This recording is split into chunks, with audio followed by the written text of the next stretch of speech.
Dear students, mains की तैयारी करते समय बुक और नोट्स के साथ साथ अपनी कमजोरी और अपनी मजबूती को भी जरूर आंकिए, समझते रहिए, कैलकुलेट करते रहिए कि वीकनेसेस कहाँ पे हैं, कहाँ पर आप एकदम गड़बड़ा जाते हैं और कौन सा ऐसा क्षेत्र है जिसमें आप अच्छा तो करेंगे ही लेकिन उसमें इस बार बहुत अच्छा करना है, ताकि अगर कहीं पर आपकी गड़बड़ी हो तो आप उस बहुत अच्छे से इसे मैनिपुलेट कर लें। आज बात करेंगे कि कहां पर आप फंसेंगे ही फंसेंगे और कहां पर आपको अच्छा करना ही करना है, वहां पर अपार संभावनाएं हैं। आज पूरा डिस्कशन इसी पर केंद्रित होगा, कहां पर आप फंसेंगे ही फंसेंगे और कहां पर आपको बहुत अच्छा करना है। पता है कहां पर आप फंसेंगे? अभी ट्रेंड क्या है? अभी ट्रेंड है कि जो कंपलसरी सेक्शन है, पहला नंबर और 4 नंबर, इसमें पहले नंबर में एक क्वेश्चन आप फंसेंगे ही फंसेंगे, मतलब वो आपका पढ़ा हुआ नहीं रहेगा। 8 नंबर, आपका 8 नंबर फंसा। और दूसरा जो कंपलसरी सेक्शन है, 4 नंबर क्वेश्चन जो होगा, जिसमें 5 ABCDE करके जो कंपलसरी सेक्शन है, जो करंट अफेयर्स का सेक्शन होगा, उसमें 2 क्वेश्चंस, कम से कम 2 क्वेश्चंस में आप फंसेंगे ही फंसेंगे। तो 8 दूने 16 हो गया और इधर भी 8 हो गया सेक्शन 1 में, तो 24 नंबर क्वेश्चंस में आप फंसेंगे ही फंसेंगे। कितनी ही अच्छी आप तैयारी कर लें। हाँ, हम एक्सेप्शनल उन स्टूडेंट्स की बात नहीं कर रहे हैं जो बहुत बम्पर तैयारी करके या टॉपर्स में से होंगे, जिनके बारे में संशय का कोई प्रश्न ही नहीं है। उनकी तैयारी बहुत अच्छी है, बहुत अच्छा करेंगे, सदैव अच्छा करते आ रहे हैं, अभी भी करेंगे। लेकिन हम जब भी इस तरह की बात करते हैं तो एकदम सबसे निचले पायदान पर जो खड़े हैं, तो एकदम निचले पायदान पर जो हैं, हम कई बार उनकी बात ज्यादा इंपॉर्टेंट समझकर वहां तक बात पहुंचाना चाहते हैं। तो 8 या 24 नंबर ऐसा होगा जो आपको परेशान कर सकता है, अच्छा भी हो सकता है। बट हम ये मानकर चल रहे हैं कि 300 नंबर के क्वेश्चंस में 24 नंबर का क्वेश्चन एट ए स्टेक है, आप उसमें फंस सकते हैं। तो अभी भी आपके पास कितना क्वेश्चन बन गया? 24 नंबर में आप फंस रहे हैं। इसका मतलब है 276 मार्क्स में आप मैक्सिमम स्कोर कर सकते हैं।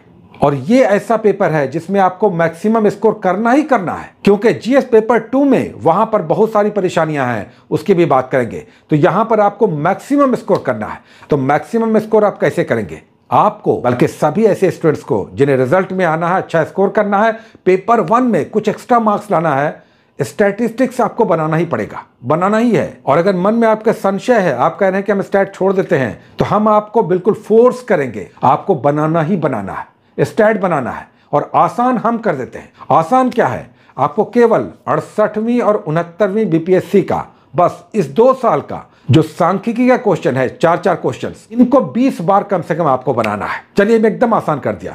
स्टैट में मीन, मीडियन, मॉड ये सब नहीं करना है। स्टैंडर्ड डेविएशन, मीन डेविएशन छोड़ दीजिए। आपको केवल हम कह रहे हैं कि 4 क्वेश्चन 69th का स्टैट का, 4 क्वेश्चन 68th का, 8 क्वेश्चंस को आपको 20 बार बनाना है। और ऐसा आपने कर लिया तो हम आपको आश्वस्त करते हैं कि आपका स्टैट का क्वेश्चन भी बनेगा, सही होगा।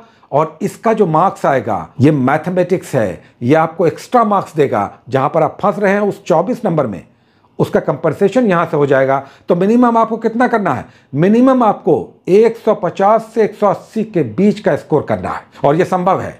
आपको 180 कम से कम करना है। हम कमजोर स्टूडेंट्स की बात कर रहे हैं, जिनकी तैयारी कम है।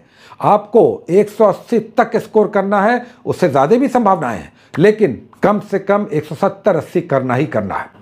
एकदम खराब हालत में आप 150 भी स्कोर करते हैं तो भी आप रेस में रहेंगे या रेस में रहेंगी, अभी भी आप रिजल्ट में रहेंगे। अगर जीएस पेपर 1 में आपने केवल 50% स्कोर किया, स्टैट नहीं बनाया, खराब चला गया, 50% स्कोर कर रहे हैं, 150 लाना ही पड़ेगा, तब भी आप रिजल्ट में अलाइव रहेंगे, आपकी संभावना रहेगी, आपका रिजल्ट आ सकता है। जीएस पेपर 1 की हम बात कर रहे हैं। आइए कट ऑफ देख लेते हैं। एक कट ऑफ देख लीजिए, जो पिछले साल का कट ऑफ है। 69th में कट ऑफ आया था। ये कट ऑफ था, कितना गया था? 552।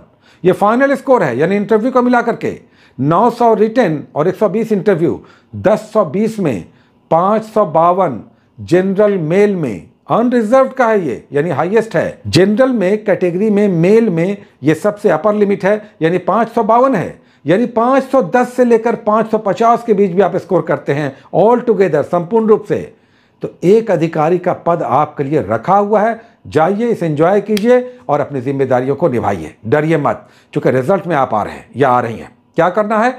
150 कम से कम स्कोर करना ही पड़ेगा। और यहां पर आपको 150 नहीं, जीएस पेपर 1 में 170 से 180 करना है। और उसके लिए क्या करना होगा? आपको स्टैटिस्टिक्स, सांख्यिकी बनाना होगा। और सांख्यिकी बनेगा हम कह रहे हैं जो 2-3 साल से दे रहे हैं या नए हैं और ये मान चुके हैं कि स्टैट हमें नहीं बनाना है, मैथ हम नहीं जानते हैं, आपको बनाना है। स्टैट में आपको हाथ आजमाना है और आपका सही होगा। आपको 20 बार बनाना है 8 क्वेश्चंस को, और अगर स्टैट का क्वेश्चन सही हो गया तो आप मानकर चलिए कि 160 से ऊपर आपका स्कोर रहेगा। अभी क्या पैटर्न चल रहा है इस पर भी ध्यान रखिए। किताब और नोट्स के साथ आप इस बात पर भी मंथन करते रहिए कि स्कोर आप कैसे बढ़ाएंगे, कहां पर आपके फंसने की उम्मीद है, कहां पर आप गड़बड़ाएंगे, कहां पर क्वेश्चन अप्रत्याशित आता है। तो जीएस पेपर 1 में जो कंपलसरी सेगमेंट है वही परेशान करने वाला सेगमेंट है, रेस्ट में कोई समस्या नहीं है। हिस्ट्री एंड कल्चर के अधिकतर क्वेश्चन बन जाएंगे, एकदम समस्या नहीं है। करंट अफेयर्स में 5 नंबर और 6 नंबर क्वेश्चन एकदम आराम से बन जाएंगे, कोई दिक्कत नहीं है। G20 आ जाएगा या G7 आ जाएगा या SCO आ जाएगा या ब्रिक्स आ जाएगा या संयुक्त राष्ट्र का COP 29 आ जाएगा, इस तरह कोई सम्मेलन, कोई शिखर बैठक या कोई समझौता इस तरह का आ जाएगा, 2-3 क्वेश्चन इसी पर रहेगा, आराम से बन जाएगा। लेकिन 1 और 4 ही आपको परेशान करेगा और स्टैट तो आपको बनाना है। तो क्या हुआ, जीएस पेपर 1 में आपको कुछ एक्स्ट्रा स्कोर करना है ताकि जीएस पेपर 2 में जो काफी कठिन होगा आपका कंपनसेशन हो। तो कितना स्कोर करना होगा, 160 से 180 के बीच। उन स्टूडेंट्स को जो फ्रेशर्स हैं, नए हैं, घबराए हुए हैं, कह रहे हैं कि तैयारियों में कमी है। जो अच्छे स्टूडेंट्स हैं, जिनकी तैयारी अच्छी है, वो तो फिर 200 से भी पार जाएंगे, 225, 220, 210 अच्छा स्कोर करेंगे, नो डाउट। लेकिन हम बात कर रहे हैं उनके लिए जिनके पास समस्याएं हैं। साथ ही देखिए, ऐसे आपको डेली 1 लिखना चाहिए, 1 लिखिए, और मुहावरे और लोकोक्तियों वाला जरूर लिखिए। आप खंड 1, खंड 2 छोड़ दीजिए, सेक्शन 1, सेक्शन 2, सेक्शन 3 का जो लोकोक्तियां और मुहावरों वाला है उसे जरूर लिखिए, 1 जरूर लिखिए। जैसे नाचे न जाने अंगना टेढ़ा, हम एक उदाहरण दे रहे हैं, या 1 हाथ के ककरी 9 हाथ के बिया। अब इस तरह के मुहावरे आते हैं, आप इसी 2 को कीजिए ना, नाचे न जाने आंगन टेढ़ा या 1 हाथ के ककरी 9 हाथ के बिया, दृष्टि वाले में है। तो आप इस तरह का मुहावरे लोकोक्तियों वाला 1 ऐसे भी जरूर बनाइए। दूसरी बात देखिए, आजकल गवर्नमेंट ऑफ इंडिया एक्ट पर क्वेश्चन आ रहा है। कहां से, 1773 से लेकर 1947 के बीच 10-20 साल पर जो गवर्नमेंट ऑफ इंडिया एक्ट आता था ब्रिटिश काल में, उस पर क्वेश्चन आ रहा है।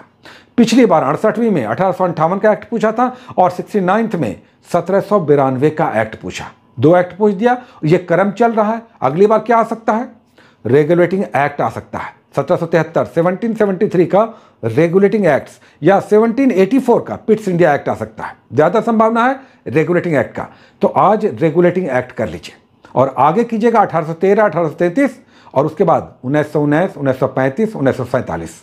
इतना गवर्नमेंट ऑफ इंडिया एक्ट आपको करना पड़ेगा, चूंकि उसका क्रम चल रहा है। 2 साल से government of India act, Bharat शासन अधिनियम पूछ रहा है। दूसरी ओर देखिए, कला पर तो करना ही करना है, एक क्वेश्चन वहां से पूछ रहा है, संथाल मुंडा से कर रहा है। देखिए, चंपारण 2 बार से आ रहा है। पिछली बार 69th में चंपारण किसान आंदोलन, नील आंदोलन 2 बार पूछा, कंपलसरी सेगमेंट में भी पूछा और एक बड़े क्वेश्चन में भी पूछ दिया, हिस्ट्री एंड कल्चर में। तो अब संभावना क्या बन रहा है कि किसान मूवमेंट या पीजेंट मूवमेंट में स्वामी सहजानंद सरस्वती वाला, उस क्वेश्चन को जरूर कर लीजिएगा। किसान मूवमेंट से लगातार आ रहा है। और जहां तक हम कहेंगे, हिस्ट्री एंड कल्चर में एक सेगमेंट में उतार चढ़ाव है और वो है गांधी, नेहरू और टैगोर। 68th में टैगोर पर आया था, इस बार 69th में हमें ज्यादा लग रहा है नेहरू पर तो पूछ ही नहीं रहा है, कई सालों से नहीं पूछ रहा है। गांधी पर इस बार काफी संभावना है, तो गांधी का कर लीजिए। महात्मा गांधी का धर्म और शिक्षा पर उनके विचार कर लीजिए। रिलीजन और एजुकेशन पर महात्मा गांधी के विचार क्या है, थॉट क्या है, इसे कर लीजिए। महात्मा गांधी पर इस बार संभावना है गांधी, नेहरू, टैगोर वाले सेगमेंट में। तो ये कुल मिलाकर बात हो गई कि किस तरह से हमको ये समझते हुए चलना है कि पढ़ना भी है, नोट्स को भी इकट्ठा करना है, डिस्कशंस भी करना है, लिखना भी है, लेकिन साथ साथ मंथन भी करना है कि कहां पर आपकी सीमाएं हैं और कहां पर आप एवरेस्ट तक जा सकते हैं। बहुत सारी शुभकामनाएं, all the best, take care.